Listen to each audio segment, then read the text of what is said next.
ayat yang berbicara tentang iddah atau tolak. Kemudian yang ketiga, periode tabi'in, yang mana generasi tabi'in atau murid-murid mufassir di kalangan sahabat mengembangkan madrasah-madrasah tafsir di Mekah, Madinah, dan Irak. Jadi mereka adalah mufassir yang sekaligus fuqaha yang menjelaskan berbagai masalah fikih. Kemudian yang keempat, setelah generasi sahabat, muncullah generasi para mufassir dan fuqaha yang memberikan perhatian insentif terhadap tafsir fikih dengan melahirkan kitab-kitab yang secara spesifik membahas ayat-ayat fikih. Kemudian setelah berkembangnya kitab-kitab yang secara spesifik tentang ayat fikih, adalah muncul fenomena fanatisme terhadap mazhab fikih.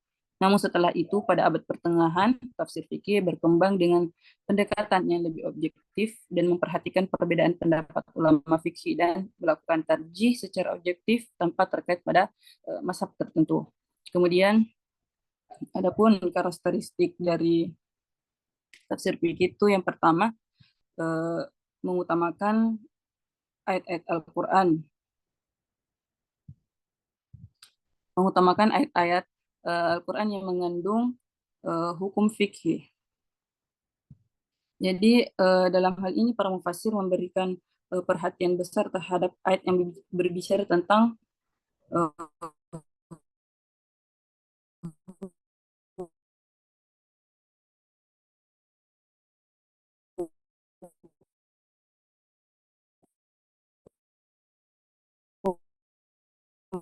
fikih. Jadi lebih sangat maksimal dari ayat-ayat Al-Quran.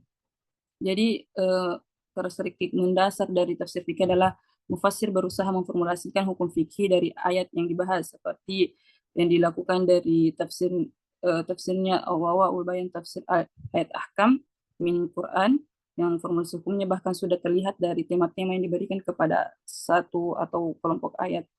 Kemudian yang ketiga, menggunakan manhaj fikih dalam menafsirkan Al-Quran, yang mana mayoritas mufassir fikih merupakan seorang mujtahid. Jadi konsekuensinya manhaj fikih dalam menganalisa dan mengambil kesimpulan banyak digunakan untuk menafsirkan Al-Quran. Seperti misalnya manhaj fikih tentang mantuk dan mafhum, am dan khas, mutlak dan muqayyad, nasikh dan mansukh, dan kehujaan khabar ahad, dan metode-metode fikih lainnya.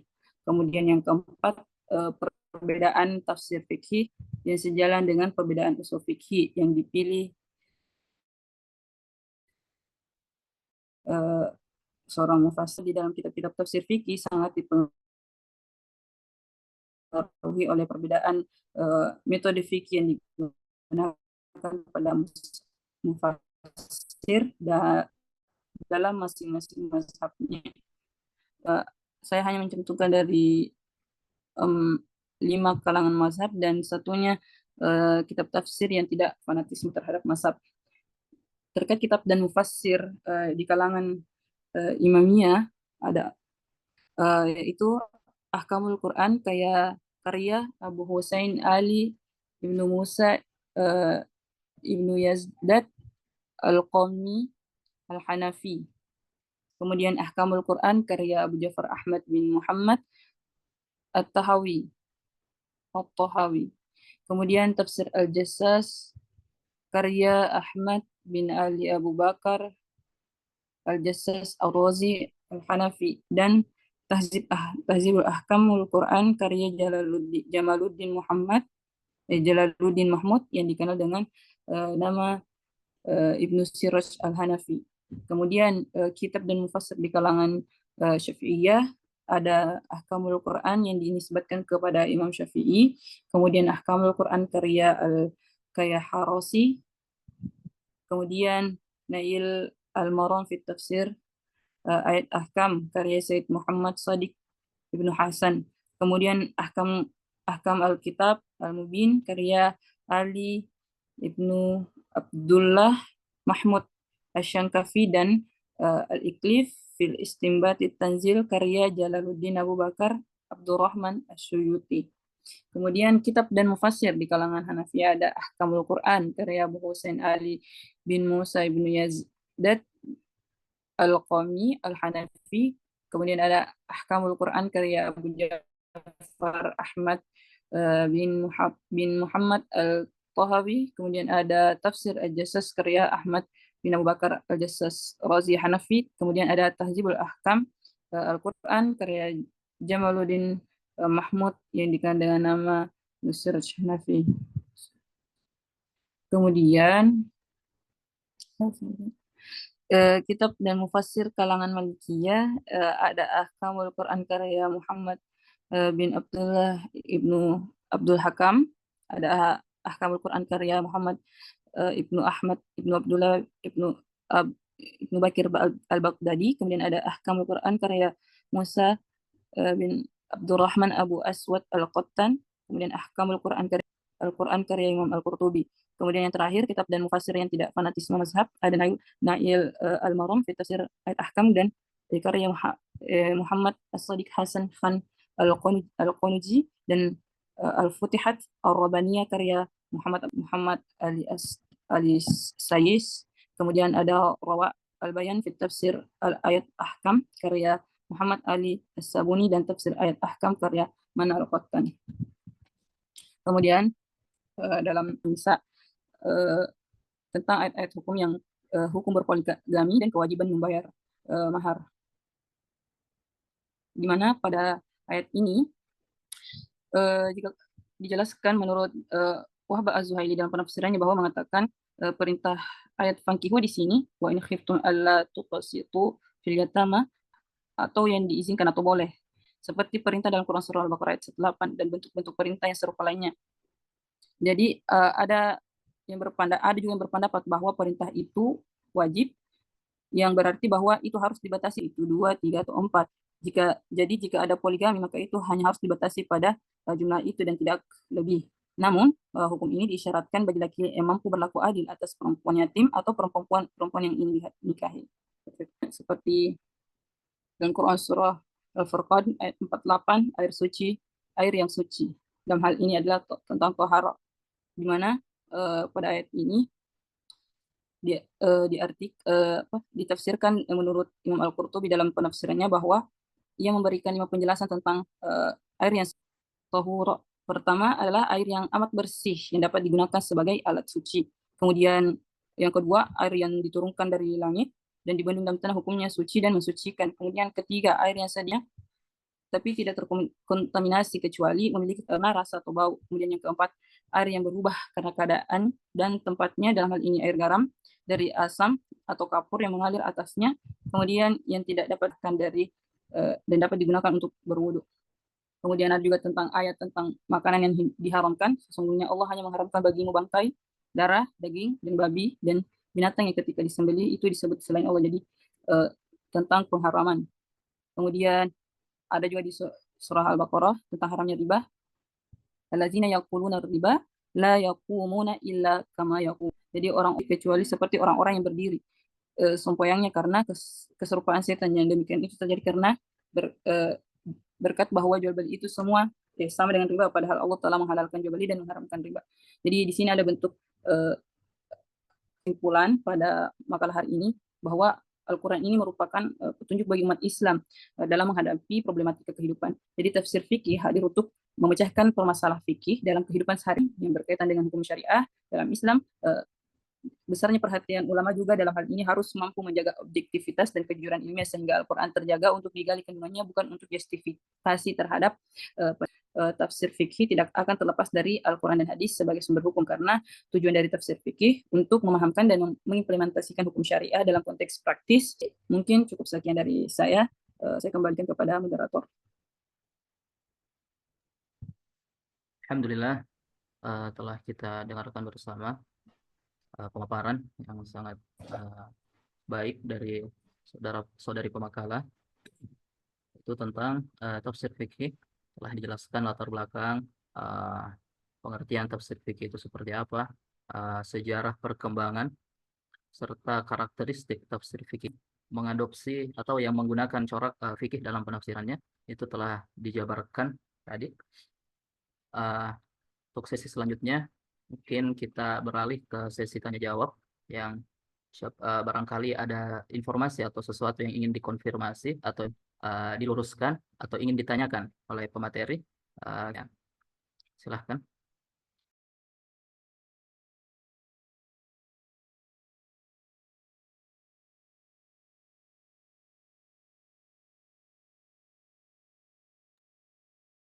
Atau, saya tunjuk ini.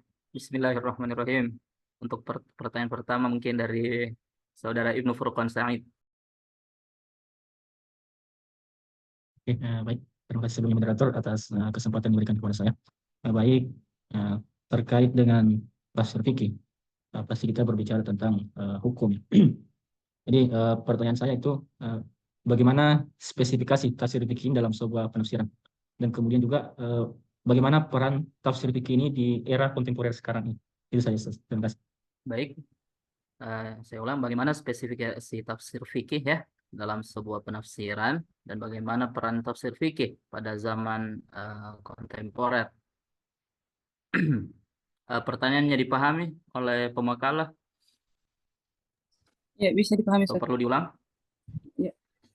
Bisa dipahami. Selanjutnya, oke, selanjutnya Ustadz Rahmat, kita persilahkan untuk menanyakan atau Baik, pertanyaan saya tadi kan dikemukakan juga kalau tafsir yang bercorak fikih itu lebih dominan ayat hukum.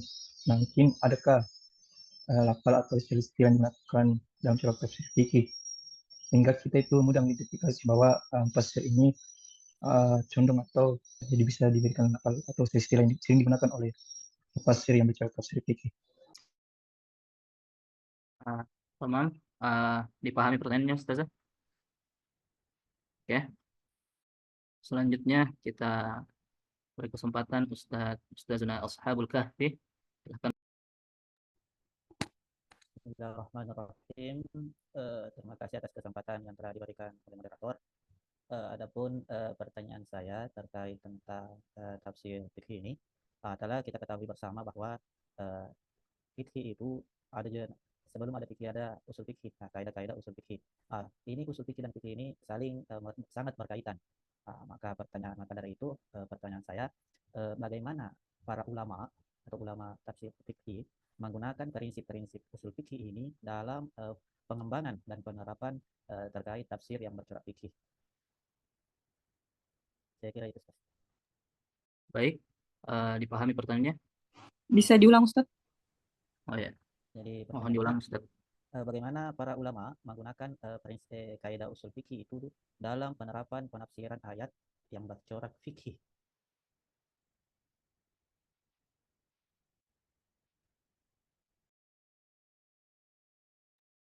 Aman, Ustazah?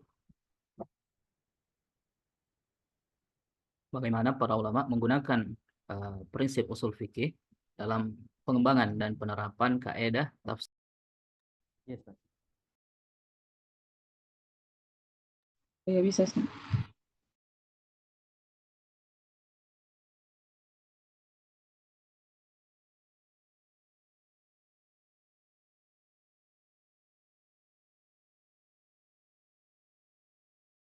Oke, silahkan Ustadz.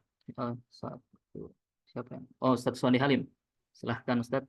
Ya, barangkali ada yang ingin Terima kasih atas kesempatan yang diberikan. Menarik pembahasan dengan tafsir fikih atau tafsir akam. Atau ini berbeda. Ini pertanyaan pertama. Apa perbedaannya tafsir fikih atau tafsir akam? Karena banyak sekali tadi contohnya di sini tafsir ayatul ahkam. Berarti ada kesamaan. Pasti setiap struktur yang berbeda pasti berbeda juga dalam. Kemudian yang namanya fikih itu selalu fleksibel. Artinya sampai akhir zaman selalu pasti ada persoalan. Namun tetap kita merujuk kepada Al-Quran. Nah, makalah ini tidak menyebutkan kitab dan mufassir yang kontemporer terkait dengan fikih. Siapa tahu ada ya, siapa tahu ada kitab yang kontemporer terkait dengan tafsir fikih ini, ya silahkan disebut.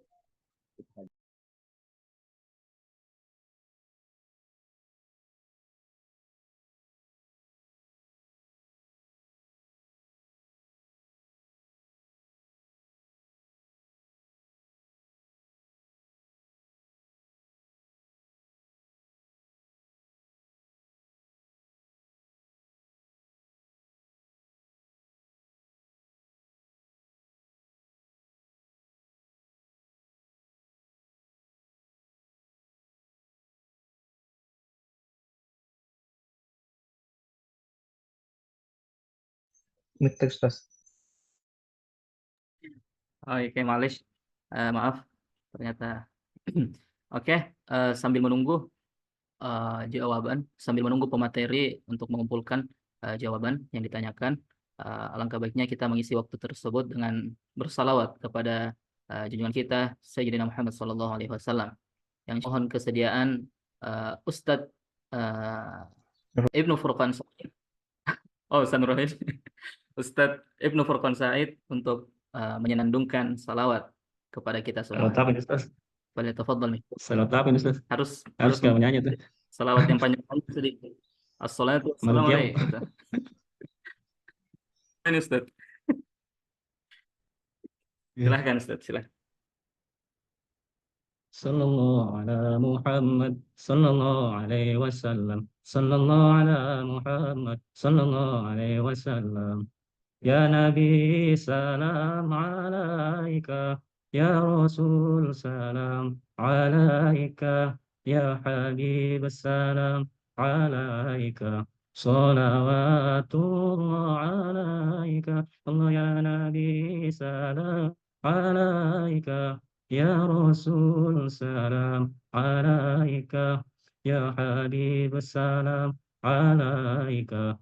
صلوات الله عليك أشرق البدر عينا فاختفت منه البدور مثل حسنك ما رأينا قدت يا وجه السرور الله يا نبي سلام عليك يا رسول سلام عليك يا حبيب السلام عليك صلوات الله عليك.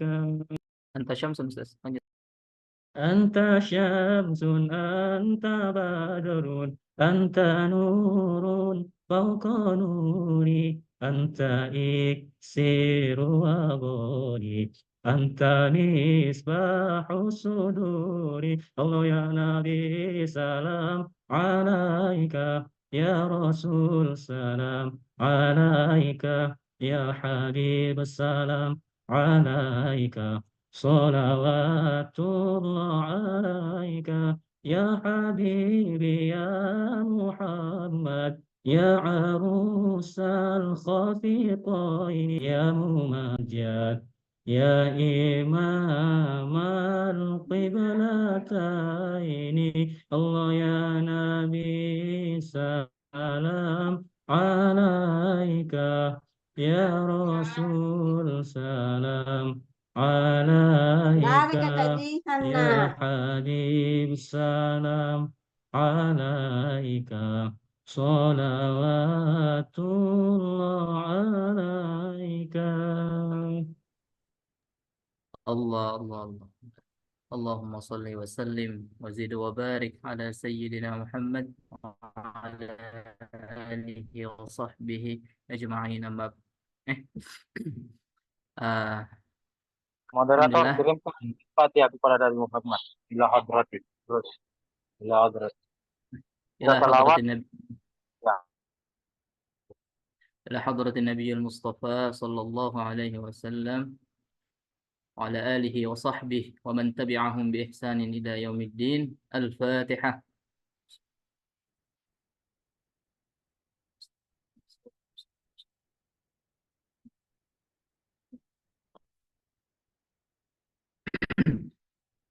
Masya Allah, begitu merdu, begitu teduh pembawaan salawat dari Ustadz kita Ibnu Furqan Said. Semoga dengan keberkahan salawat tersebut kita akan mendapat syafaat dari baginda Rasulullah Muhammad sallallahu alaihi wasallam. Amin ya rabbal alamin. Insyaallah kita akan beralih kembali pada sesi tanya jawab. Kita serahkan kembali ke pemakalah untuk menjawab beberapa pertanyaan yang telah ditanyakan oleh teman-teman kita sebelumnya. Waktu dan tempat kami persilahkan. Baik, saya ucapkan banyak terima kasih kepada teman-teman yang telah memberikan tanggapan. Insya Allah saya akan berusaha menjawab sesuai dengan apa yang saya ketahui dan sesuai dengan kemampuan saya. Baik, adapun dari pertanyaan pertama tadi, bagaimana spesifikasi tafsir fikih dalam sebuah penafsiran dan bagaimana peran tafsir fikih pada zaman kontemporer ini. Nah, kalau kita melihat dari spesifikasi tafsir fikih dalam penafsiran berkaitan dengan tafsir fikih kan penafsiran yang berkaitan dengan hukum Islam. Jadi adapun spesifikasinya dan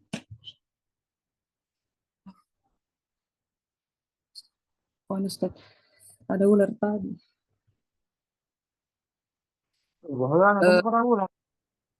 Ustaz, apa itu Ustaz? Cacing 1000. Oh, Karena salawatnya Ibnu Furqan tadi. iya, nanti kalau salawat itu, baru tongkat Nabi Musa itu langsung sebelah. Baik, yang pertama yaitu fokus pada hukum Islam.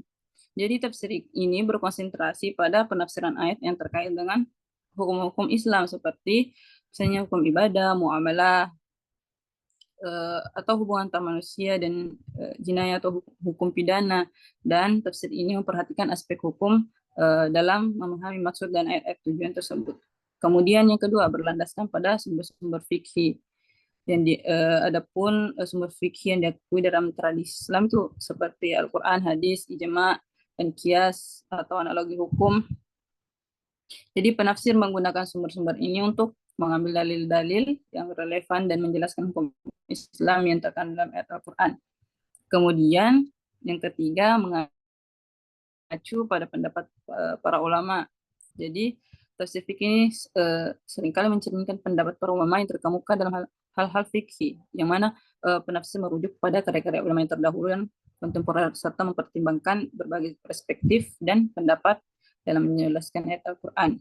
Kemudian peran tafsir fikih di era kontemporer ini itu yang pertama adaptasi terhadap konteks modern, yang mana tafsir fikih ini di era kontemporer menurut adanya adaptasi terhadap konteks dan perubahan zaman, penafsiran menggunakan pendekatan yang kontekstual dan relevan dengan realitas sosial, politik, dan teknologi yang ada saat ini. Tujuannya untuk menjawab isu-isu kontemporer dan memberikan pandangan yang sesuai dengan kondisi zaman sekarang. Kemudian pemahaman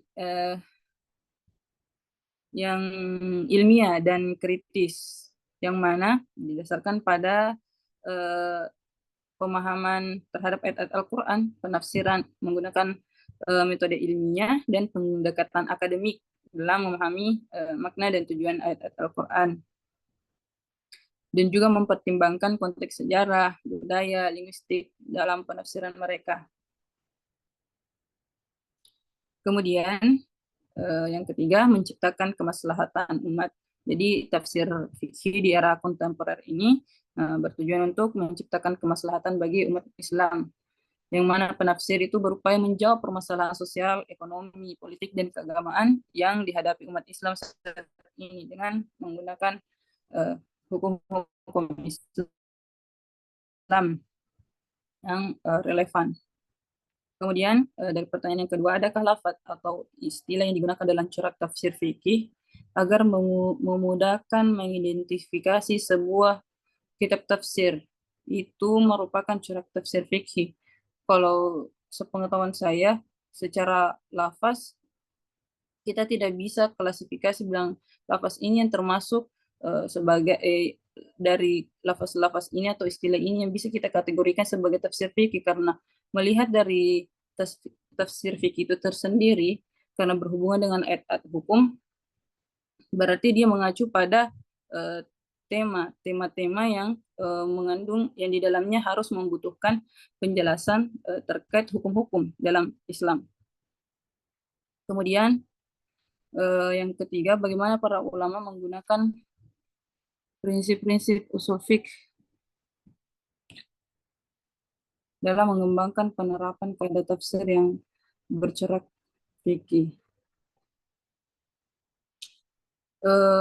Dalam pengembangan kaidah tafsir, ulama menggunakan prinsip-prinsip fikih seperti yang saya sebutkan tadi sebelumnya. Itu yang pertama, tetap bersumber pada Al-Quran dan hadis. Kemudian yang kedua ijma atau kesepakatan ulama. Yang ketiga kias. Dan juga kepentingan umum dan urf atau adat istiadat. Karena ulama juga memperhatikan adat istiadat atau kebiasaan masyarakat dalam menafsirkan hukum-hukum Islam. Jika sesuatu atau tindakan dianggap sebagai adat yang tidak baik dan tidak bertentangan dengan prinsip-prinsip Islam, maka tindakan tersebut dapat diterima. Kemudian perbedaan tafsir fikih dan tafsir ahkam. Sebagaimana dari pengertian tafsir itu, fikih itu tersendiri yang mana menjelaskan ayat-ayat ahkam, berarti secara umum fikih ini cakupannya lebih luas. Namun perbedaannya itu sendiri, kalau kita melihat dari sumber, bahwa fikih itu berdasarkan pada sumber fikih yang diakui dalam Islam, sedangkan hukum dapat berasal dari sumber-sumber seperti misalnya konstitusi, perundangan negara, atau kebiasaan yang diakui dalam suatu masyarakat. Jadi hukum itu berupa hal-hal yang bersumber dari kemaslahatan. Kemudian yang kedua, kalau misalnya dari segi konteks, kalau fikih itu berkaitan dengan pengaturan-pengaturan hukum syariah Islam yang diturunkan oleh Allah, sedangkan hukum dalam konteks umum mencakup berbagai aspek kehidupan, tidak hanya terbatas pada hukum Islam saja. Jadi kalau kita membahasakan fikih ini cakupannya lebih luas dari pada hukum.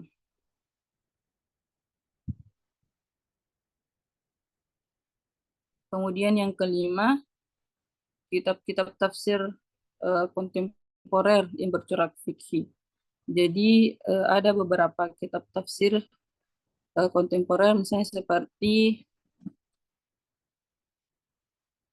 yang akan termasuk pada seperti misalnya kitab tafsir Muyassar atau kitab tafsir Bahrul Muhit, karyanya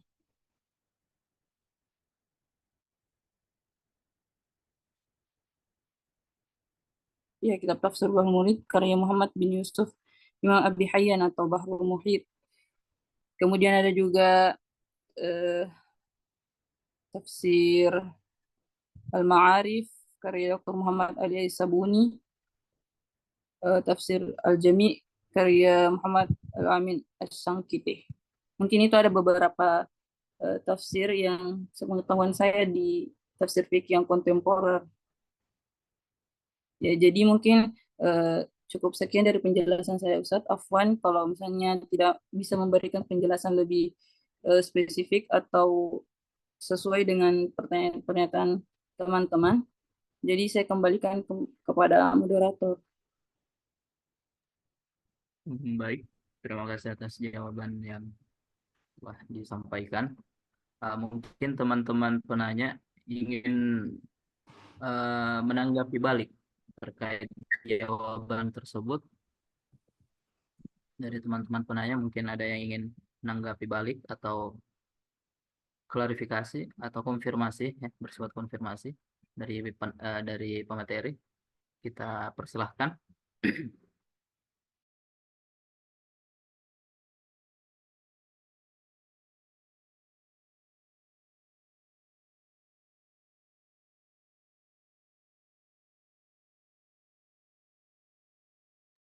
Ada Ustadz Ahmad, Ustadz Swandi, Ustadz Ibnu Furqan, Ustadz Ashabul Kahfi.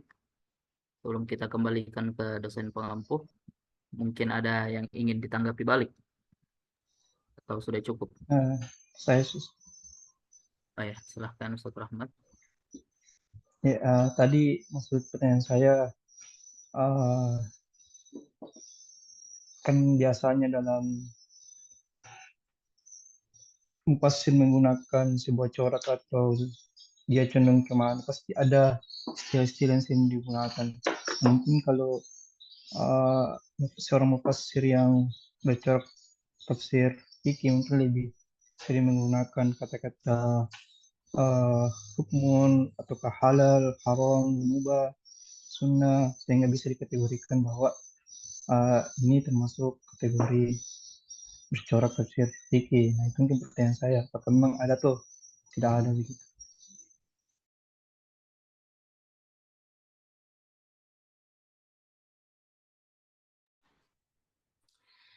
Eh, Baik, terkait tadi, kalau misalnya ada lafaz-lafaz tertentu, kalau misalnya mau identifikasi bahwa ini adalah tafsir fikih, seperti misalnya lafaz seperti halal, haram, tapi kan corak fikih itu tidak selamanya berkaitan sama halal haramnya, juga berkaitan sama kayak misalnya hukum syar'i amali tadi, misalnya terkait ibadah juga, bagaimana eh, bagaimana apa yang harus dilakukan misalnya. Jadi tidak, kalau misalnya fikih tidak terikat kayak harus di halal haramnya. Jadi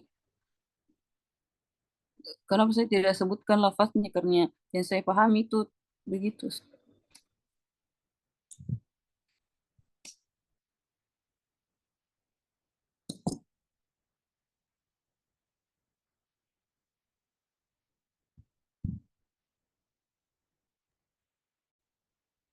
Baik, dari teman-teman yang lain, maka ada tanggapan balik atau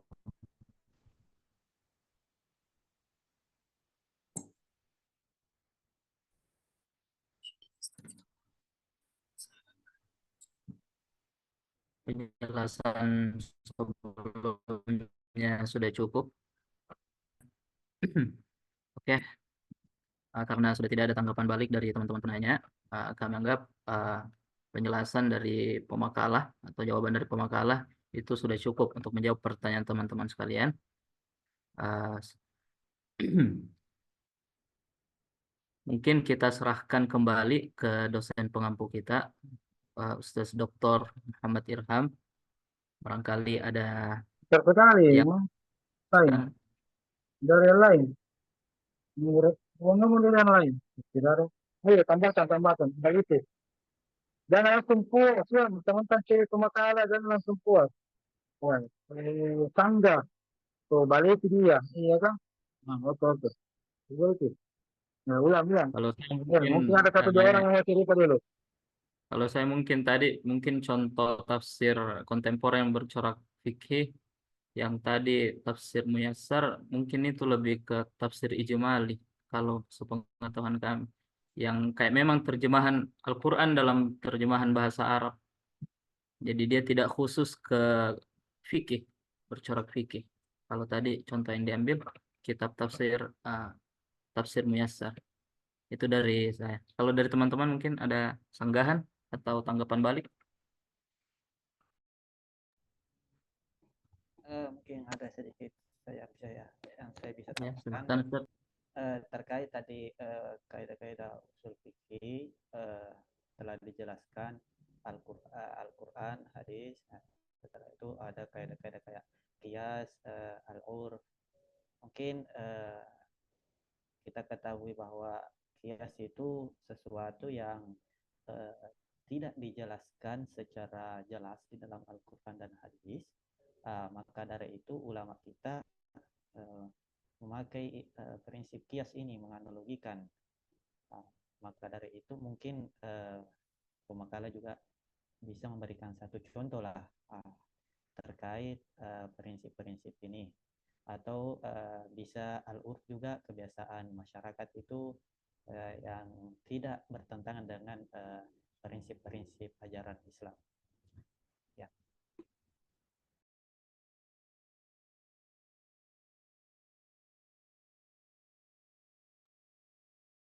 Dipahami saudara pemateri.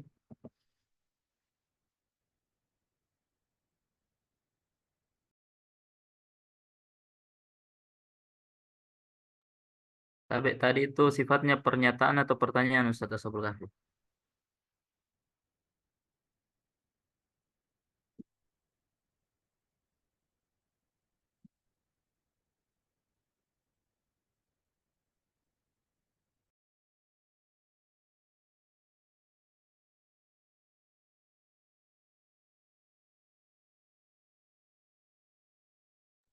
Dari teman-teman yang lain mungkin dirasa ada informasi yang ingin ditambahkan.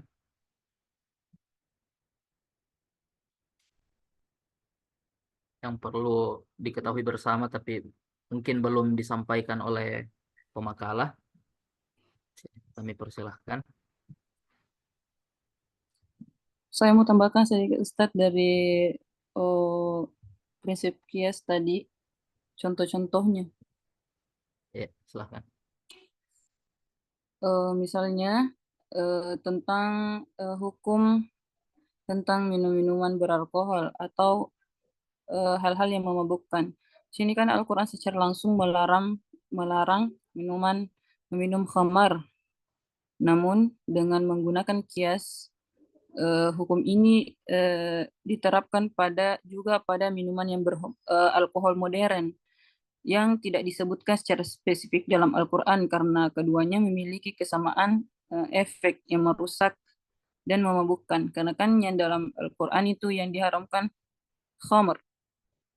Jadi di sini ada menggunakan kias atau kias sabab yang mana sama-sama memberikan efek yang merusak dan memabukkan sehingga dihukumi juga sebagai hal-hal bahwa meminum alkohol itu atau hal-hal yang memabukkan itu dihukumi sebagai haram juga. Seperti juga misalnya dalam hukum riba atau bunga.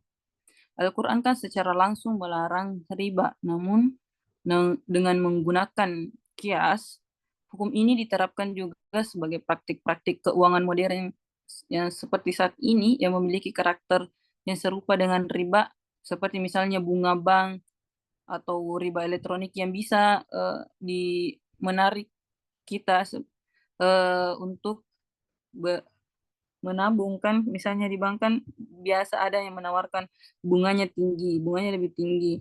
Namun sebenarnya di situ mengandung hukum riba juga di situ, maksudnya ada unsur riba dalam itu. Jadi secara kias dihukumi juga sebagai haram karena adanya bunga dalam transaksi tersebut. Mungkin seperti itu, Ustaz.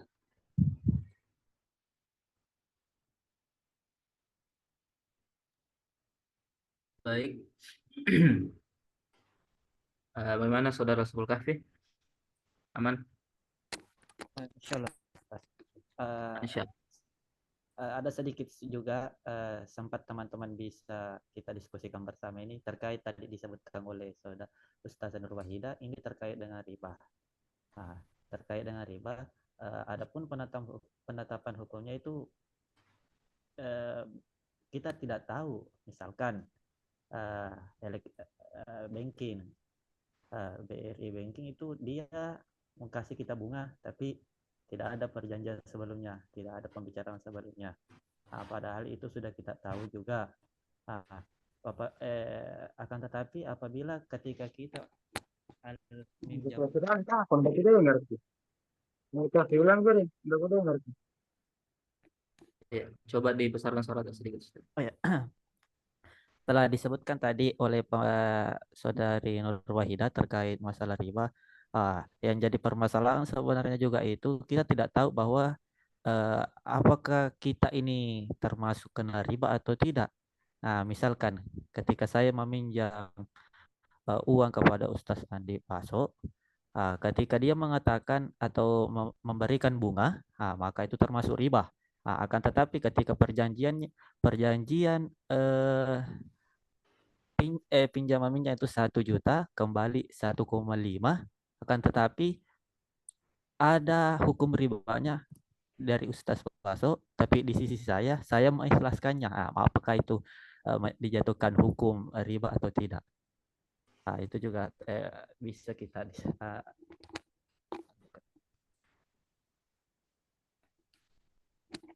Bagaimana penetapan hukumnya itu? Konsep pribadi, apakah kalau habit tarodi ribanya apakah boleh Ustaz begitu berarti? Iya, karena Eh, bunganya misalkan tadi itu contoh, saya pinjam uangnya 1 juta. Ah, ribanya 50.000. Ah, kembali dengan persyaratan harus kembali 1.050.000. Akan tetapi saya kembalikan itu 1.050.000. Itu bukan persyaratan riba yang saya kasih, tapi itu sedekah saya. Jadi di sisi lain ada bisa dikatakan riba, bisa dikatakan juga sedekah. Ya. Maka manakah yang harus kita kedepankan di sini? Mengacu ke mana? ya. Gimana teman-teman? Kalau dalam contoh kasus seperti itu, kalau sesuatu ingin menambahkan tentang konsep riba yang sepertinya masih sangat rancu ya, sangat apa istilahnya, masih sangat abu-abu. Ya, baik. Terkait dengan riba. Riba itu kan kita sepakati artinya bertumbuh atau bertambah. Kemudian kalau contoh yang diberikan tadi itu kita mesti harus sepakat kalau yang si peminjam langsung memberi syarat apa yang si peminjam ya langsung memberi syarat nanti bayar 50.000 tanpa apalagi namanya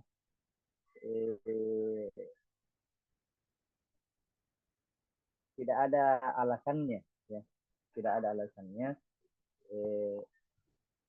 saya kira itu riba ya meskipun nanti nak kasih ikhlas. Beda dengan konsep yang disiapkan oleh bank. Bank ini memang sama juga peminjam. Namun di bank itu ada pegawainya, ya ada aturan yang sudah berlaku di dalamnya. Jadi kalau kita sudah masuk mau meminjam uang di bank, berarti kita sudah sepakati aturan yang berlaku di dalam. Berarti disitulah antarodinnya. Ya. Tapi kalau seperti tadi sesama bukan apa lagi namanya bukan lembaga keuangan person saya kira itu bisa menjadi riba kalau si peminjam yang menjadikan syarat itu menjadikan syarat bahwa nanti tambah 50.000 apa lagi namanya ikhlas tidak ikhlasnya sudah riba namanya itu mending tidak ada kesepakatan sebelumnya tidak ada kesepakatan bahwa nanti ditambah baru ini yang meminjam tahu diri menambah nah itu bukan riba itu karena ucapan terima kasihnya kepada peminjam itu menurut saya. Masya Allah, biasa penjelasan dari Ustaz Wandi. Barangkali teman-teman masih ada apa? Ada tambahan tentang konsep riba ini yang digiring sama Ustaz Abdul Kahfi tadi. Bagaimana? Saya juga penasaran tentang kredit itu, tentang cicilan yang setiap setiap bulan kalau diakumulasi eh, cicilannya misalnya sampai lunas itu bertambah dari harga asalnya. Jadi contohnya harga 1 juta, tapi dicicil selama 12 bulan. Kalau di total ternyata 1,2 atau 1,3. Apakah itu termasuk dalam riba atau tidak? Bagaimana Ustaz? Tapi mungkin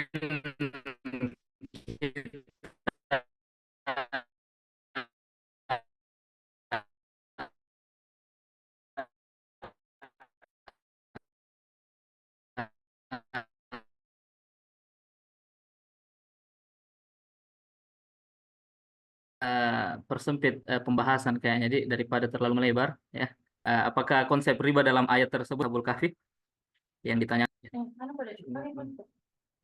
Bagaimana?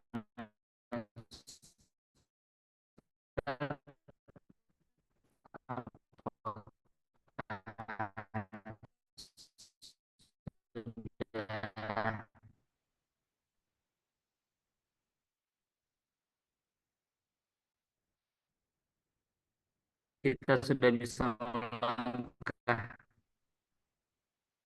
ke pembahas ke sesi selanjutnya, atau mungkin masih ada tanggapan dari teman-teman yang lain? Ustaz Ibnu Furqan, Ustaz Rahmat mungkin.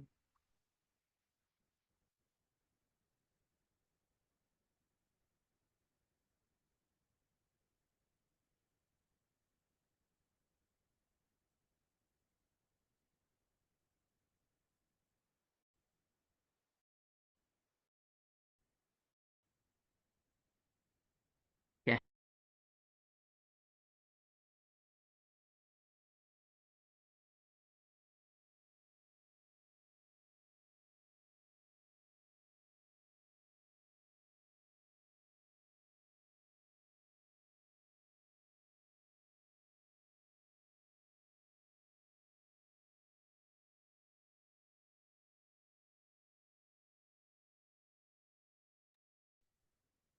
Cukup. Ya, sudah tidak ada. Tidak ada. Moderator tidak bisa dikembalikan ke kami. Terima kasih.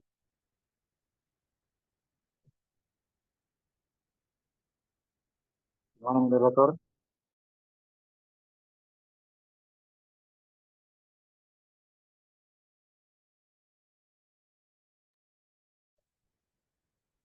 Moderator, sudah selesai moderator? Musyawarah? Mungkin jelek jaringannya Ustaz.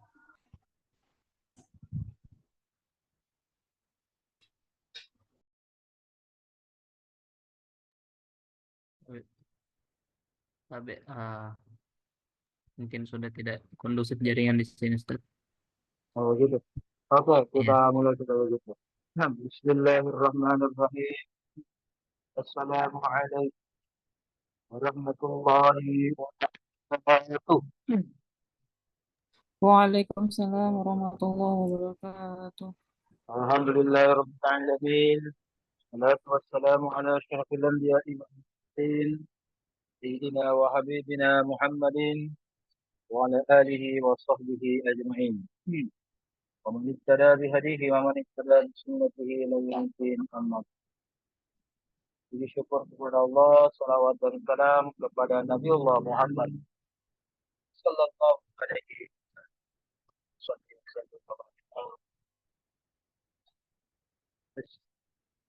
wasallam. Oke.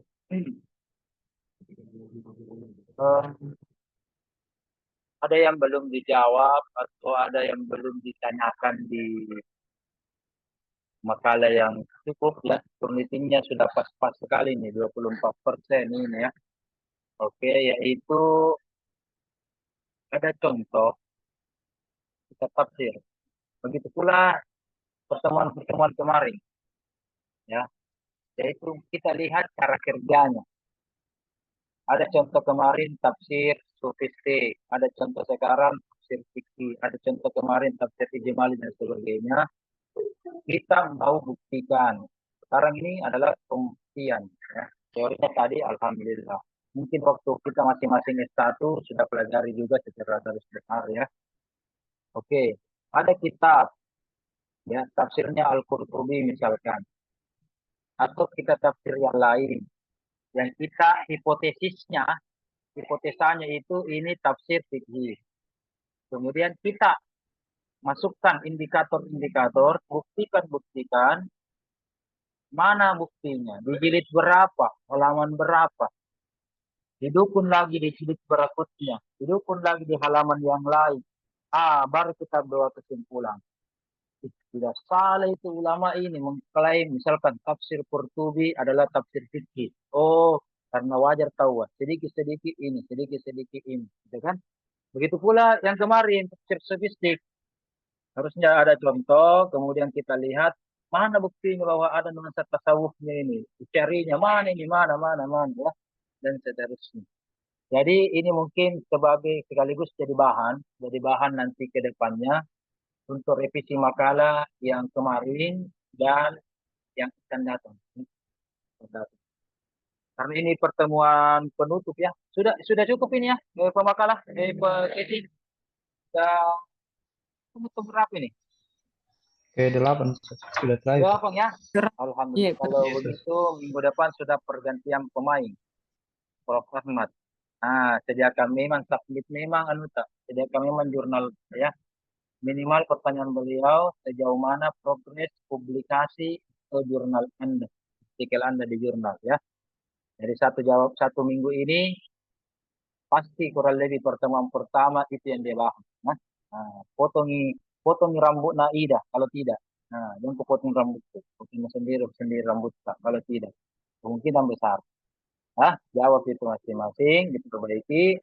Saya hanya sebenarnya menunggu judul dari kita ini sudah semester 2 belum kehabisan judul padahal sudah memungkinkan ya. Oke, lanjut. Ya, nanti ini finalnya kalau saya cukup revisi makalah. Tinggal ingat, pertemuan awal itu saya sudah sampaikan makalah yang baik itu bagaimana ya. Turnitinnya, KTI-nya. Ini sampulnya ini ida ini. Masih KTI lama. Ya, namanya juga ininya belum pindah dari KTI yang lama. Sudah yang baru itu. Ada bedanya. Silakan baca sendiri ya. Yang jadi masalah kalau tidak ada PDF-nya atau ada PDF-nya tapi tidak dibaca. Kita malas bahas teknis ini karena pertemuan penutup ini. Karena berarti saya gagal ini kalau begini. Ya, pembakalan penutup pertemuan ke-8. Mohon maaf, biar sampulnya salah nih, tapi lumayan nih daftar isinya sih. Lumayan saya lihat sudah sistem otomatis ya. Sudah mendelay juga lumayan. Cuma banyak nama-nama ulama atau transliterasi yang salah-salah. Ya, ingat ciri khas kita itu Arab.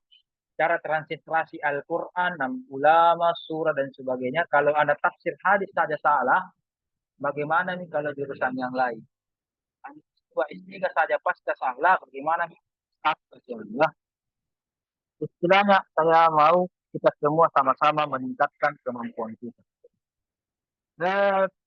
Tadi saya dengar ada kata kunci yang salah tentang fikih. Ada tadi bertanya itu tentang pertanyaan terakhir itu tentang riba tapi ikhlas, ikhlas. Ya ada kata-kata itu. Ada tidak? Siapa tadi itu ya? Ada tadi mengatakan ikhlas. Kalau tergantung ikhlas tidak ikhlas, so jangan lihat ikhlasnya atau apa. Siapa tadi itu? Yang laki-laki kalau tidak salah itu. Ustazul Kahfi, Ustaz. Ustazul Kahfi. Apa pertanyaannya tadi? Kenapa langsung ada tiba-tiba ikhlas? Apa pertanyaannya, Kahfi? Kenapa langsung riba pakai ikhlas? Tadi Ustaz, Tadi ada tambahan dari pemakalah, baru dia memberikan contoh. Terus contohnya itu saya kembangkan lagi.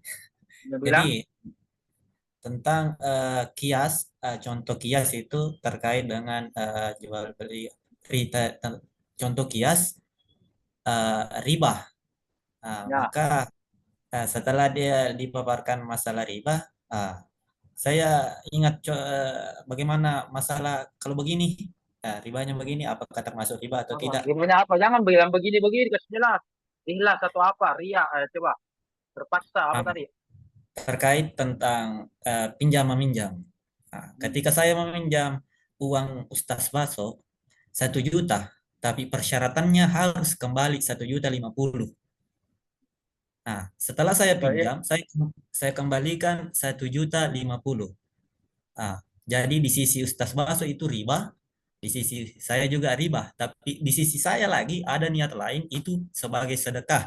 Maka yang manakah diambil penetapan tadi ikhlas tadi itu, bukan gitu cocok. Oke, yang ikhlas itu, yang ikhlas. Kalau yang kemarin saya dengar ketika ada hal yang seperti itu, kalau memang kita ikhlas memberikannya, saya tadi, kukira Ustaz Wandi tadi bilang itu.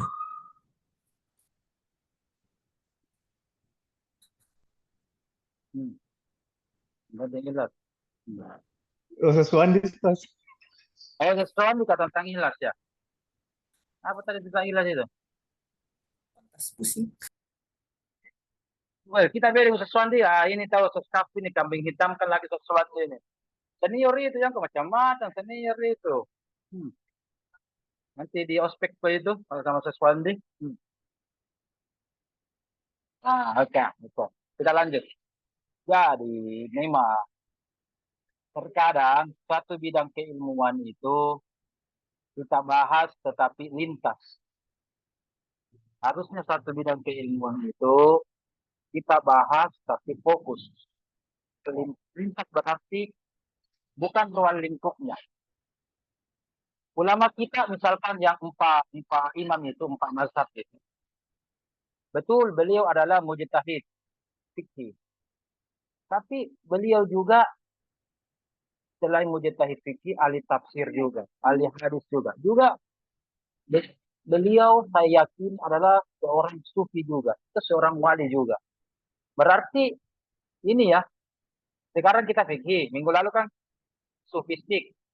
Jadi syariah dengan sufistik itu, tasawuf itu kan kita ikatkan kemarin tauhid tauhid kan berbeda.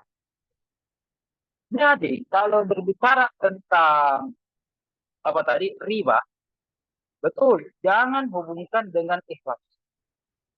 Kalau ikhlas, riba ikhlas. Jadi nanti dilihat ikhlasnya. Jadi kalau orang mau tahu tapi ikhlas itu kan di riba. Tapi kalau tidak ikhlas, bagaimana kalau begini? 1 juta, tidak bayar juga 1 juta. Baru yang bayar, yang sudah berutang, lama bayar, tidak ikhlas lagi. Bagaimana? Dia cuma ditagih-tagih selama 1 tahun tidak bayar, kemudian 1 juta lagi, dia bayar pas-pas tidak berkurang, tidak bertambah, tapi tidak ikhlas bagaimana? Ya, dia tumpah yang berutang, dia tumpah yang tidak ikhlas bagaimana? Nah, iya kan? Jadi ruangan ikhlas itu bukan ruangan syariah, tapi ruangan mata pelajaran kita kemarin, yaitu tentang tasawuf. Ikhlas itu perkara kolbu, ya. Kolbu berarti bukan ruang lingkup. Oke? Walaupun ada ulama dari empat itu saya misalkan tadi ya, empat ini mulai dari Abu Hanifah, Malik, Syafi'i dan Hambali. Memang kita akui ketika dia berijtihad, berarti dia sebagai apa? Sebagai ahli fikih.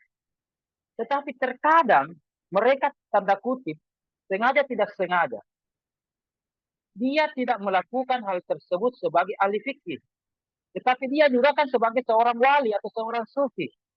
Dia juga mungkin keceplosan atau sengaja tidak sengaja juga melibatkan hal tasawufnya, hal sufistiknya. Apa contohnya? Saya berikan contoh.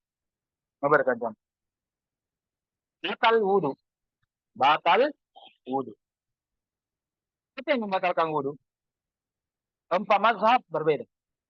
Kalau kita, Muhammad bin Idris Syafi'i bagaimana? Kalau batal wudhunya, yang penting bukan mahram, bukan muhrim, kemudian bersentuhan tanpa kulit, apalagi. Yang penting bukan rambut, bukan kuku.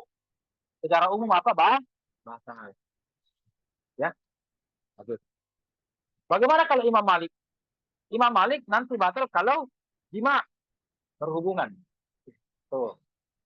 Jadi satu tadi Imam Syafi'i, Abu Hanifah lebih unik. Apa kata Abu Hanifah? Abu Hanifah nanti batal dan kalau ada nafsu, ada gairah, ada nafsu, ada pikiran kotor, ya ada niat jahat dan sebagainya. Berarti kalau tidak nafsu, tidak apa-apa. Imam Syafi'i, walaupun dia seorang sufi, ijtihadnya itu 100% diakui dia efektif. Ya, makanya wajar beliau adalah bapak fikih dan bapak usul fikih ya. Imam Malik juga berhubungan, bersentuhan kan bisa dilihat, berhubungan bisa juga dilihat. Pertanyaannya, Abu Hanifah memberikan syarat, padahal Abu Hanifah adalah salah satu mazhab dari empat ini yang paling rasio, yang paling kuat halnya dalam ijtihadnya dalam berijtihad. Makanya kalau kita lihat kitab Al-Asbah wan Nadzair itu, kitab-kitab usul fikih itu dua gitu. Kalau bukan dari mazhab Syafi'i itu yang dituliskan Jalaluddin Suyuti, ada juga Al-Asbah wan Nadzair itu dikirim oleh dari Abu Hanifah, Ibnu Nujaim, ya. Nah, itu. Kita lihat betul-betul itu Abu Hanifah itu dari aspek rasionalnya banyak, tapi tanda kutip secara metodologi sengaja tidak sengaja, saya tidak berani mengatakan salah, karena apa artinya Irham dibanding Abu Hanifah, ya. Kami hanya menilai, dan ini juga pendapat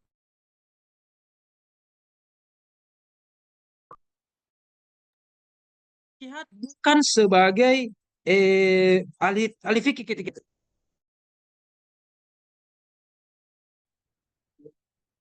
ya. Kita lihat tidak stabil suara saya. Bagaimana? Suara saya putus-putus betul jelas? Bagus sih suaraku. Masih Bisa. putus. Bagus sih. Saya kira jelek suara, memang jelek suara kalau dibanding event tadi suaranya deh bagus. Masya Allah. Oke, saya off-kan dulu kamera sebentar supaya suaranya jernih. Apalagi melintasi Sungai Nil ini kan, Sungai Nil, Laut Merah, jauh sekali nih.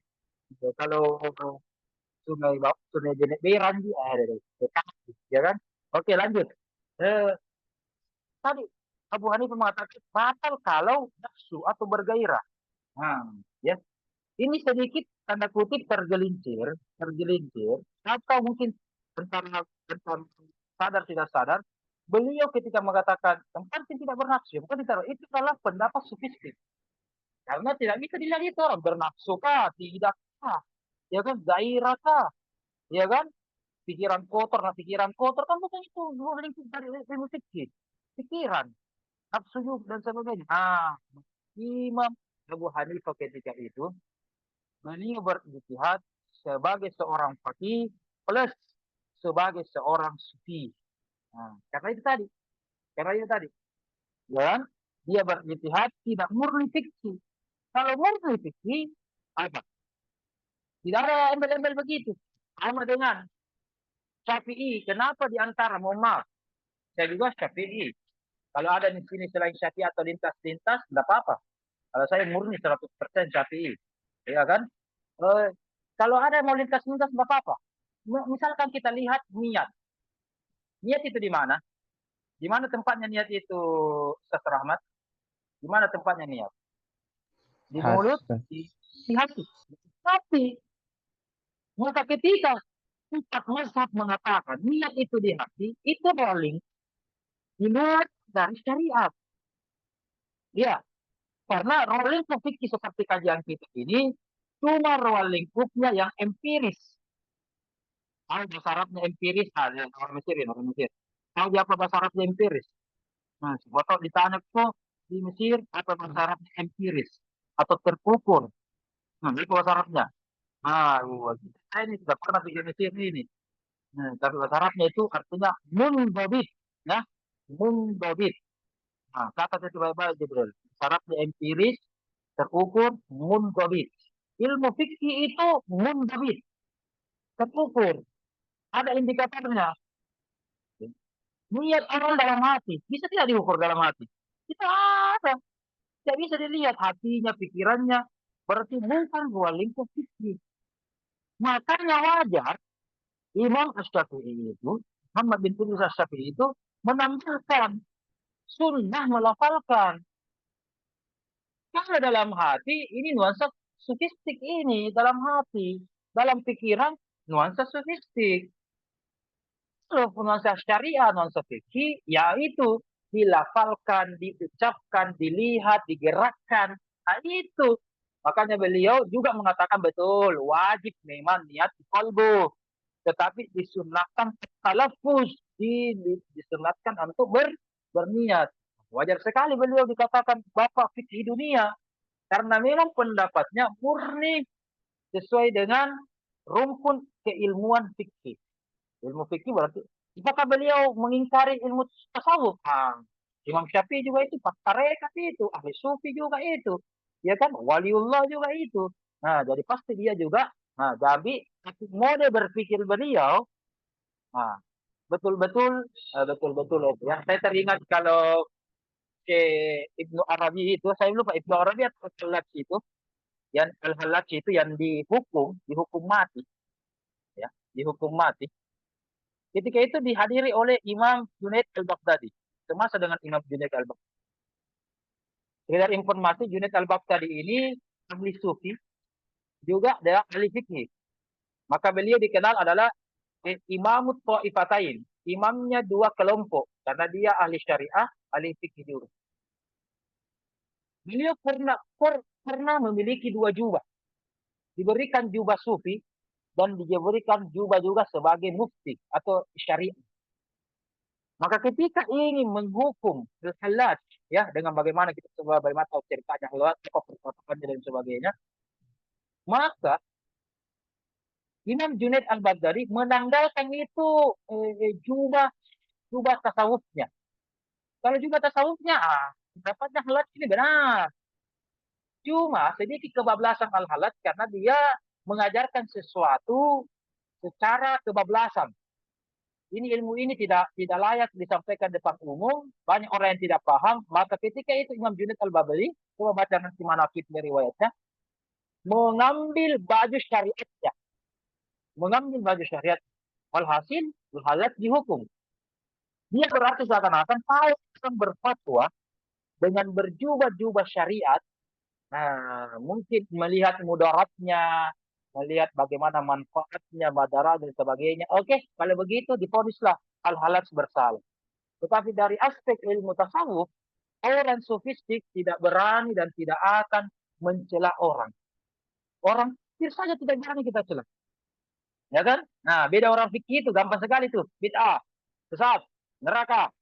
Ya kan? Nah, gampang sekali dolalah. Ya, gampang sekali. Itu ciri-ciri ulama fikih. Ulama tasawuf, mohon maaf, orang kafir saja tidak berani kita tidak mau dan bahkan tidak mau, ya kan? Itu. Nah, kita lanjut. Nah, apa yang terjadi ketika fatwanya tadi tentang niat empat imam ini? Berarti 3 kebablasan. Karena dia ruang lingkupnya apa? Hati. Nah, hati ya. Nah, kolbu. Sementara kolbu dan al-aqlu itu bukan ruang lingkup dari syariat, apalagi kolbu. Gitu ya. Kan Imam Syafi'i tadi menambahkan, supaya bisa mundobit, supaya bisa diukur empiris, maka kita harus niat itu talafus, dilafalkan, usolli. Ya kan? Dan seterusnya. Gitu. Dan dua ilmu ini sebelum saya tutup ini, saya minta Anda seimbangkan. Sebentar sholat maghrib, Anda sholat. Ketika Anda sholat, ilmu ini akan bermain. Ilmu yang kita pelajari kemarin, tafsir sofistik, dan ilmu hari ini, tafsir fikih. Fikihnya kita juga akan pelajari. Ketika Anda sholat sebentar, ada 4 gerakan yang Anda lakukan.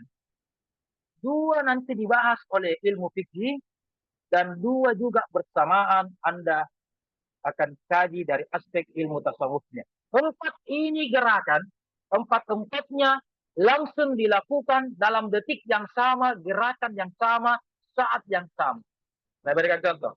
Suara saya kedengaran? Saya kasih off lagi kamera. Bagaimana? Bilang ya. Bilang langsung kalau suara saya geli. Kalau mau menjaga suara. Oke, lanjut. Bagaimana tadi jelek. Tadi kenapa saya nggak boleh menjelek-jelekkan? Aku kalau lupa ini.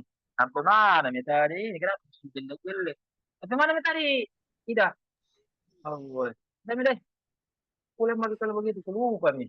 Itu begitu kalau ngalir kelupa nih. Apa tadi itu? Contohnya Ustaz. Tentang 4 yang dilakukan, 4 gerakan yang dilakukan bersama.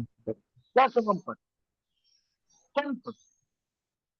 Di awal saja, saya memberikan contoh awal. Yang ini berlaku untuk semua gerakan, semua rukun-rukun sholat. Contoh saja. Anda bertakbir, Allahu Akbar, Anda bertakbir, terserah bagaimana model takbir yang Anda miliki, terserah, gitu fikih itu.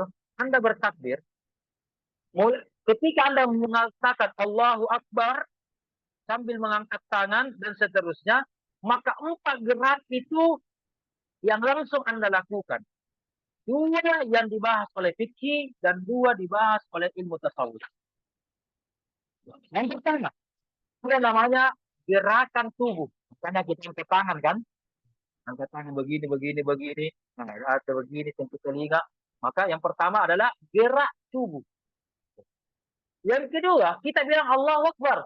Allahu Akbar. Berarti gerak lidah. Gerak lidah. 2 gerakan ini dibahas oleh ilmu fikih. Karena itu memang gerakan tubuh atau gerakan lidah saja itu. Lingkupnya fikih cuma ini. Gerakan tubuh dan gerakan lidah. Sudah cukup. Ya. Nah, kalau berkualitas gerakan tubuh Anda, nah, atau Anda begini, jauh sekali kan? Nah, begini. Nah, oke. Ucapan Anda juga sesuai dengan mufrad dan sifat huruf, oke, dan ucapannya lafalnya benar. Kalau ilmu fikihnya namanya sah. Namanya tadi sah. Kalau berkualitas. Tapi kalau tidak berkualitas dari ilmu fikih namanya batal. Namanya batal. Berkualitas namanya batal, tidak berkualitas namanya batal. Kalau baca ini bukan Allahu Akbar, balik sih. Iya kan? Salah ini bukan Allahu Akbar, Allahi Akbar, itu Nabi bilang. Salah itu, maka batal. Salah dari aspek fikihnya. Jadi kalau berkualitas tadi, bintang 5 apa? Sah. Kalau tidak pakai bintang, catat, berarti batal. Nah, pertanyaannya, kalau 50-50, apa namanya kasih? Apa namanya Baso? Apa namanya Rahmat? Kalau 50-50. Dikatakan batal, belum dikatakan sah, tidak sempurna, apa namanya? Apa namanya ilmu fikihnya? Makruh, Ustaz. Betul. Namanya makruh ya. Makruh. Oke. Kemudian kita melangkah gerak yang ketiga. Masih Anda takbir, masih detik yang sama. Anda angkat tangan, Anda mengucapkan Allahu Akbar. Maka gerak yang kedua adalah gerak otak. Ketika Anda bilang takbir, gerak otak Anda atau dalam kurung, apa yang Anda pikirkan, maka itu juga bagian dari yang dinilai oleh Allah. Atau ini bukan ilmu fikih. Ilmu apa ini? Ilmu sufi. Ini ilmu sufi. Tidak ada yang bilang harus ini. Tidak, ilmu fikih. Ilmu fikih tadi cukup 2, gerakan tubuh dengan ini, gerakan lidah. Sementara ilmu tasawuf ini, gerak otak, Allahu Akbar, apa dipikir ini? Iman dia misalnya. Panjang nanuna. Hilang sendalku. Apa sebentar ku lakukan? Apa sebentar ku makan? Iya kan? Gerakan otak. Gerakan otak itu. Maka ketika Anda bertakbir, gerakan otak. Ini dinilai oleh dan dipelajari oleh ilmu fikih? Tidak ada. Hanya dipelajari ilmu sufi, ilmu tasawuf. Yang keempat, gerakan apa lagi? Gerakan lidah sudah, gerakan tubuh sudah, gerakan otak atau pikiran sudah. Gerakan apa lagi? Satu. Ayo. Hati. Gerakan kolbu. Itu gerakan kolbu. Gerakan kolbu dalam kurung perasaan atau rasa. Ketika kita bilang Allahu Akbar, apa yang kita pikirkan? Biasa-biasa saja. Atau bahkan hampa, tidak ada kita pikirkan. Oke, berarti sekali dong. Allahu Akbar, apa kita rasakan? Bukankah ciri-ciri orang beriman bagaimana? Idza dzukirallah, kalau disebutkan namanya Allah. Belum piti dibaca Al-Fatihah, membaca ayat suci Al-Quran. Bagaimana? Zarat, wajilat, bergetarkan hatinya. Nah, ada orang bilang Allahu Akbar tidak bergetar hatinya. Nah, bagaimana kalau begitu? Itu lingkup tasawuf. Apa perasaannya ketika sholat? Biasa-biasa saja. Apa perasaannya ketika sholat? Tenang. Apa perasaannya ketika sholat? Tambah gelisah. Nah, itu dilihat. Ruang lingkup tasawuf. Maka 4 gerakan ini, 1 gerakan saja. Allahu Akbar. Allahu Akbar. 4 gerakan ini bersamaan. Anda harus udhulu fi silmi kafah kepada Allah. Semua ini penghambaan keislaman Anda yang harus Anda hadapkan kepada Allah. Bukan hanya fikih. Itu juga 3 dan poin keempat. Nah, pertanyaannya. Poin ketiga, gerakan ketiga, dan gerakan keempat. Kalau berkualitas, apa namanya? Kalau tadi gerakan 1 dan gerakan 2 kalau berkualitas sah, kalau tidak batal, kalau tengah-tengah makruh. Nah, kalau yang ini gerakan 3 dan 4 kalau berkualitas apa namanya? Ayo, kalau berkualitas apa namanya? Ah, tidak ada yang tahu sih.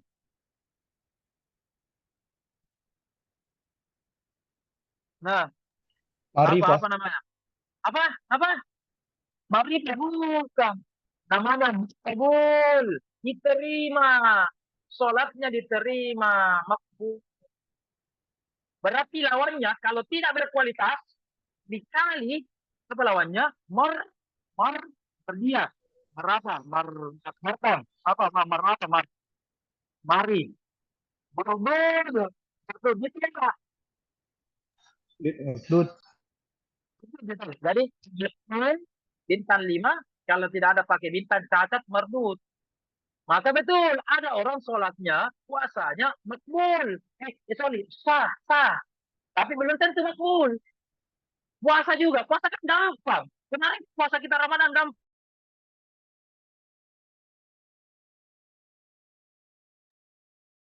Benar, Sarah. Kita tahu.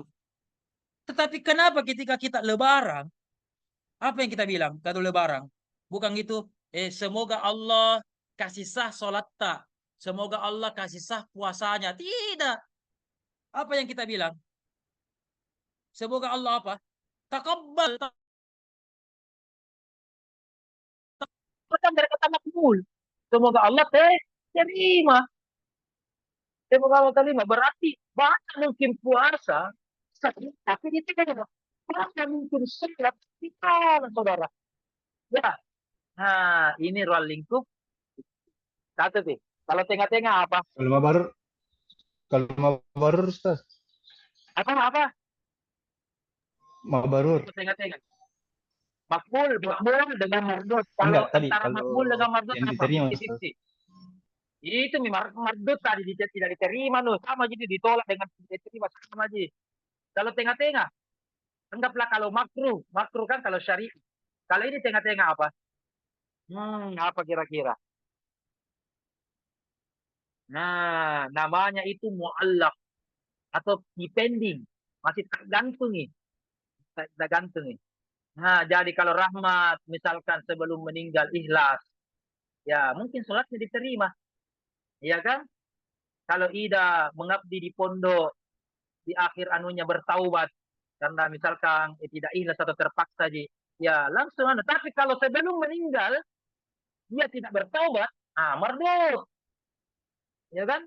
Nah, tapi kalau dia bertobat, memungkinkan dia makbul, diterima oleh Allah Subhanahu wa Ta'ala. Ya, dan seterusnya. Nah, ini Kalau jadi mabarur, apa Ustaz? gerakan Mabarur. apa? Mabarur. Itu lebih tinggi lagi daripada makbul. Jadi ketika sah dan makbul itu namanya mabrur. Ditambah mubarak dengan yang berkah itu mabrur. Makanya haji mabrur. Bukan haji sekedar haji sah. Gampang itu haji sah. Iya kan? Naik haji sah gampang ji. Ada tetanggamu namanya Haji Sahrudin. Naik ini haji mabrur namanya naik haji Sahrudin. Tapi belum tentu mabrur ya kan? Haji di Lawakaraing, haji Tonji juga namanya, tetapi tidak makbul, tidak mabrur ya, dan seterusnya. Ini yang dikatakan tadi. Ya, setiap ilmu ada bidangnya. Makanya ketika membahas tentang corak, harusnya Anda sudah berikan objek-objek pengajiannya, objek-objek pembahasannya. Misalkan kemarin tentang sofistik, pembahasannya apa? Nah, apa? Kalbu, misalkan. Sirrun, asrar. Itu lingkup gitu loh. Ya, baca di buku saya itu. Oke. Apalagi apa? Ridho, rahmah, ya, makom, dan seterusnya. Itu tentang statistik. Nah, tentang syariat juga. Kalau lingkupnya mungkin saya, kalau syariat itu masih bicara tentang salat, al-ajru, as-salat, as-sawm, az-zakah, atau kata-katanya rukun, bukan, surut. Nah itu sah atau batal, makruh, itu bagian dari objek pembahasan dari ilmu syariat. Ya, besok-besok apa? Ilmu kalam. Besok-besok bahasa. Besok-besok ada ruang lingkupnya masing-masing. Ada ruang lingkupnya masing-masing. Nah, dengan ruang lingkup itulah kita cari indikatornya. Oh, ini. Kalau orang-orang empat tarekat, kata kuncinya suka hati, roh, ya kan, nafsu, an-nafs. Beda itu, an-nafas dengan an-nafs. Beda-beda tipis ya. Nah, itu juga lingkup tasawuf semua itu. Nah, dan seterusnya. Oh, fikih ini. Besok lagi ilmu kalam apa? Ilmu kalam kan banyak surga neraka, khawarij, mu'tazilah, dan seterusnya begitu. Jadi setiap bidang ilmu ada ruang lingkupnya masing-masing. Nah, ruang lingkup inilah yang menjadi indikator tidak. Dan kemarin juga kahfi tentang tasawuf, itulah ruang lingkup yang menjadi indikator. Ya, setiap halaman ini saya lihat, kolbu sering. Nah, ternyata ada ayat kolbu. Ada lagi surat kolbu. Sedikit-sedikit ayat dilarikan dengan kolbu roh, istighfar dan sebagainya. Tasawuf banget ini, sufistik kalau begini. Nah, ya kan? Sedikit-sedikit nah bicara pahala jina minta mau. Sedikit-sedikit apa rukun dari sholat? Apa syarat yang membatalkan? Apa yang memakruhkan? Ruang lingkup syariat itu, ruang lingkup syariat itu, ya, dan seterusnya. Maka setiap ilmu ada bidangnya, ada ruang lingkupnya, ada mabahasnya, ada pembahasannya masing-masing. Nah, inilah yang dipakai dalam menilai dan membuktikan sebuah kitab tafsir seperti Al-Qurtubi. Benar tidak Al-Qurtubi? Ruang lingkup fikih. Nah, nanti Aida ini tambahkan ini ya. Al-Qurtubi itu dia tasawuf, dia tafsir fikih, tapi walaupun muqarran, perbandingan, jangankan 4 mazhab, 5 mazhab bahkan lebih, Qurtubi bahkan bermazhab Maliki. Ya. Pertanyaannya, tahu tidak tafsir yang bermazhab Abu Hanifah, tafsir yang bermazhab Imam Syafi'i. Imam Syafi'i mau dulu. Tidak. Tahu tidak tafsir yang mazhab bercorak Syafi'i. Jibril dipelajari di Mesir. Cari tidak tafsir fikih yang bernuansa Syafi'i, dan dia juga semacam muqarran. Kalau kenapa kita ini rata-rata Qurtubi begini tahu? Karena Qurtubi itu loh, Malik. Ya kan, kenapa lebih terkenal? Padahal Anda Syafi'i tidak tahu apa tafsir Nah, ada yang bisa jawab? Apa kira-kira? Siapa pengarangnya? Siapa namanya?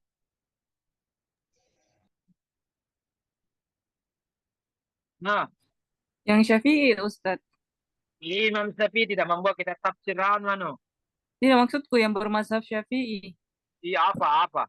Iya apa mazhabnya?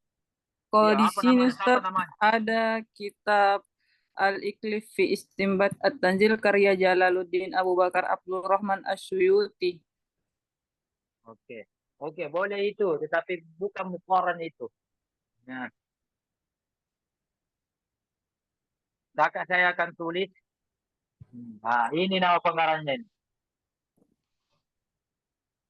Ini saya lupa, sinnya ini ada ya-nya, sorry. Ada ya-nya mungkin atau tidak.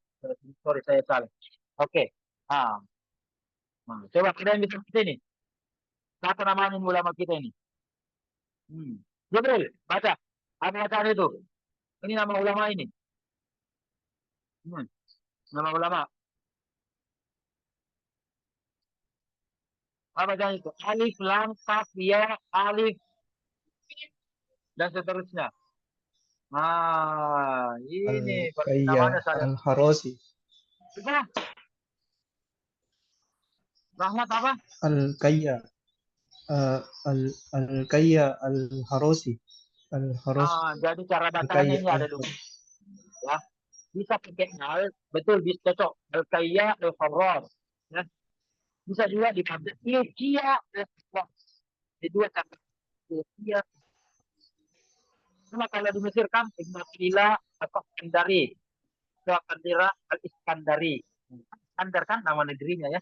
At-Tirmizi, At-Turmuzi. As-Suyuti, Sayuti dengan Suyuti. Ya kan? Beda-beda tipis. Kalau kita ini orang Indonesia, kita dibilang Indonesia. Biasa juga dibilang Indonesi. Nggak biasa Jibril biasa dikatakan Indonesia. Ya, padahal kita kan Indonesia. Tapi dia mungkin lahjanya ya, apa biasa? Indonesia. Kali. Begitu kan begitu. Biasa dengan kita Jibril, atau tidak? Saya saat ada itu harus dipanggil Pak. Mau pakai A Ustaz. Indonesia. Dia pakai A kan? Indonesia Nah, biasa. Indonesia. Ya, Indomie juga Indonesia. Andumi dia baca Ustaz. Iya, begitu kan caranya tuh Anda. Ya begitu, Indonesia. Begitu cara bicaranya ya. Ah, makanya dua lahjah. Ini juga. Al-Sakandari, Al-Iskandari, Tirmizi, Turmuzi, dan ini juga. Ada baca Al-Kayya, Al-Harras, ada Ilkiya, Al-Harras. Ya. Saya pernah diperlihatkan buku ini, Ustaz Sadiq, almarhum. Ya, beliau pernah perlihatkan, oh ini bukunya. Oh, dan saya kaji, oh iya, pinjam deh.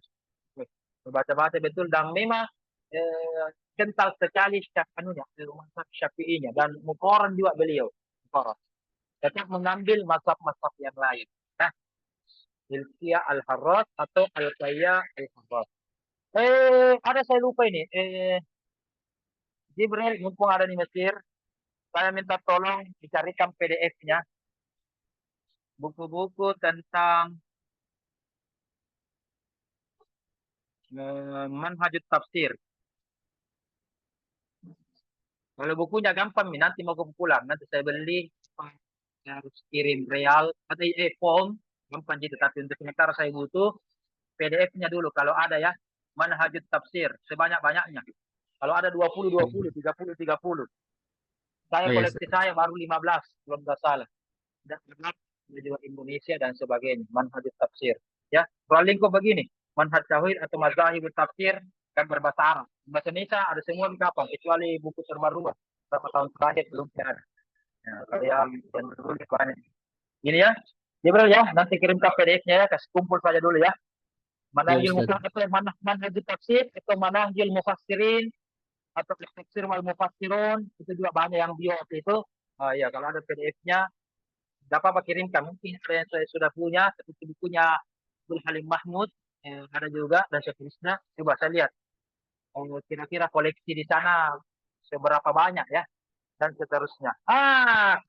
Karena ini berkaitan tentang mata kuliah kita, manhajut tafsir. Sekaligus Jibril men-share ke teman-temannya sebagai penguatan mata pelajaran mazahib tafsir. Ya. Karena ini saya penting untuk pakai ini karena beberapa saat ke depan 14 orang dosen tafsir di pasca ini akan diskusi sesuai dengan bidang mata pelajaran kuliah. Saya ini dengan beberapa tim juga yang mengajarkan ini juga dengan beberapa tim. Kita akan mereview ulang materi-materi dan sebagainya ya di hadapan semua. Makanya referensi lagi yang terbaru-baru itu kami butuhkan. Bukan hanya di Indonesia, juga kalau ada referensi yang berbahasa Arab tentunya lagi saya. Oke, dan seterusnya. Oke. Ada lagi ingin bertanya mungkin? Saya ingin cukup.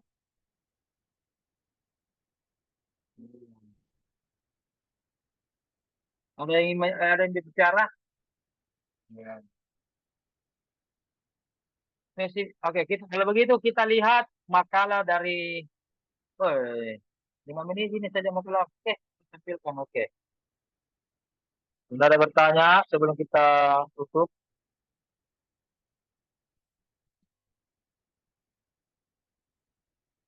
Berarti yang kurang di sini rumusan masalahnya. Hindari kata-kata apa ya dalam membuat rumusan masalah. Kata bagaimana ya? Kata bagaimana. Oke.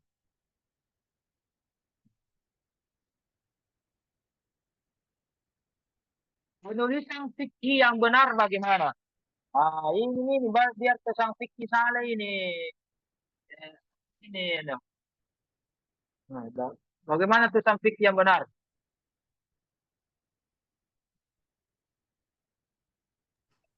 Kalau di Indonesia kayaknya normal Ustaz fikih, tapi itu kemarin juga pusing mau pakai huruf fikih atau fikhi.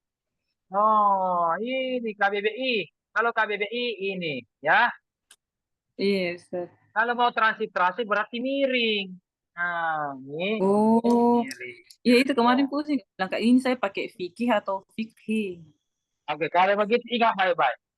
Kalau kata itu sudah ada kata tersebut dalam KBBI, maka pilihan Anda dua. Menggunakan sesuai dengan KBBI atau mentransliterasinya.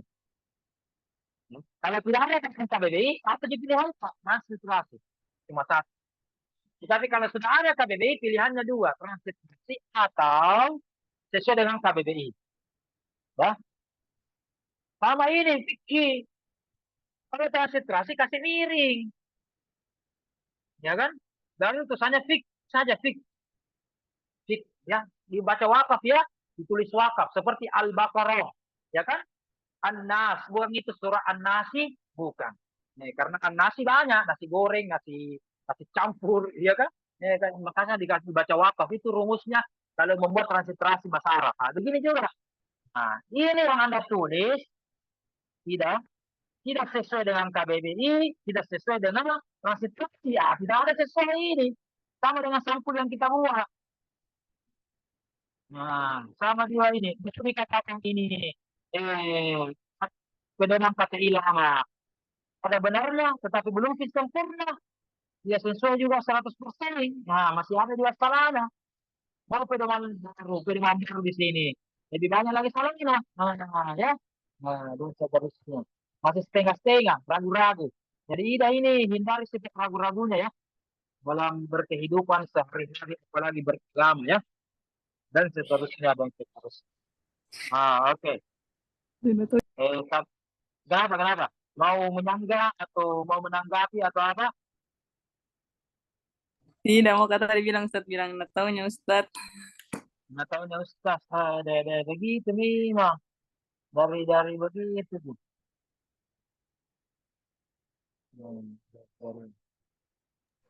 Di mana Kalau dulu ya? di sampulnya tadi Ustaz apanya yang salah Ustaz? Banyak anak salah. Nggak apa-apa Iya. yang salah. Pedoman saya itu sesuaikan ini. Pedoman lama, pedoman baru. Pedoman lama. Pedoman lama dulu. Pedoman lama mau. Oke, pedoman lama begini sistemnya, tapi pedoman baru tidak begini lagi.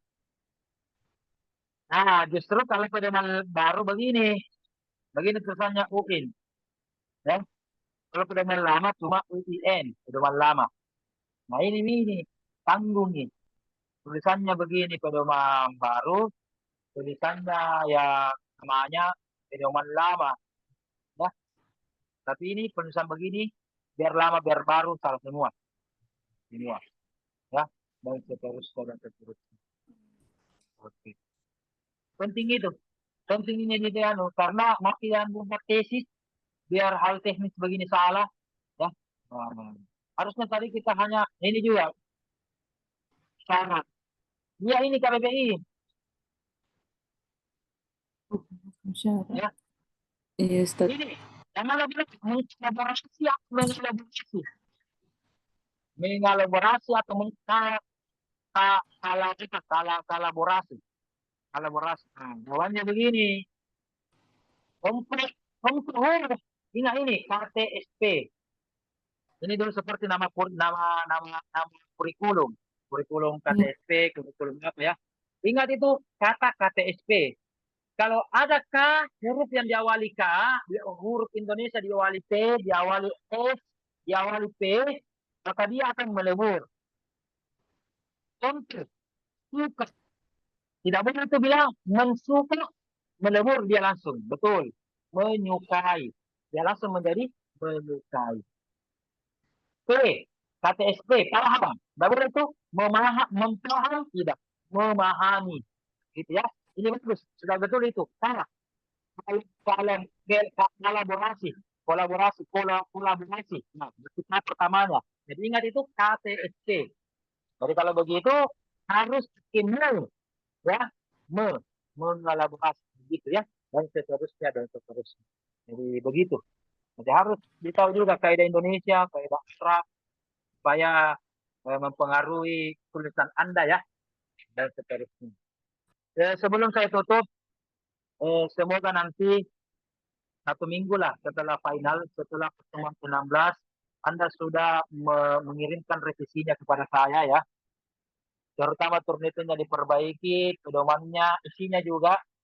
Intinya adalah saya ingin mencari pembuktian dari teman-teman ini, kira-kira cara kerjanya, ya, cara kerjanya, dan untuk membuktikan sebuah kitab itu coraknya begini, bagaimana, ya, coraknya ini bagaimana. Karena kalau tidak dibuktikan, mohon maaf, itu bisa kita anu saja tuh, kalau tidak dibuktikan, apa agak dangkal, dan harus ada bukti. Nanti dikatakan tafsirnya kalau Syihab itu al-adabi al-ijtimai. Apa sih tandanya tafsir-tafsir yang ada ijtimai? Nah, syarat pertama, tanda kedua, tanda ketiga. Ada 5 misalkan. Kita uji ini syarat. Kita berikan contoh, betul tidak? Mulai dari jilid pertama sampai jilid terakhir, atau ada sampel, 3 jilid atau 2 jilid, kita ada sampel, beberapa ayat, beberapa surat. Betul tidak? Al-adabi al-ijtimai yang digunakan oleh tafsir al-misbah. Kalau betul, kita buktikan itu teori. Kalau salah, nah, kita membuat teori yang baru. Nah, itu. Jadi ruang lingkup di pasca sarjana begitu. Bagaimana menganalisis, memahami, membongkar. Nah, sama kalau motor, kita bongkar itu mesinnya, kita racing, kita tambahi atau apa, ya kan? Nah, jangan cuma bisa bongkar, tidak bisa pasang. Nah, kita sudah bongkar, pasang lagi. Nah, begitu. Sudah azan ya? Iya, betul. Azan itu jam-jam begini, kurang 1 menit. Oke, mungkin cukup demikian dari saya. Mohon maaf kalau ada kekurangan. Tak usah minta maaf ya. Saya rasa saya lah yang banyak salah mungkin dari teman-teman ini. Anda semua hebat-hebat ini, calon orang-orang sukses semua. Insya Allah semoga ilmu yang dari budak ini itu adalah salah satu jalan mendapatkan ridho Allah, mendapatkan berkah, rahmat. Apalagi di kelas kita ada rahmat ya. Nah, semoga perjalanan kita berberkah. Demikian dari kami. Mohon maaf kalau ada kekurangan. Wabillahi taufiq wal hidayah. Assalamualaikum warahmatullahi wabarakatuh. Waalaikumsalam warahmatullahi wabarakatuh. Waalaikumsalam warahmatullahi wabarakatuh. Terima kasih Ustaz. Syukran Ustaz. Salah. Sehat-sehat semua.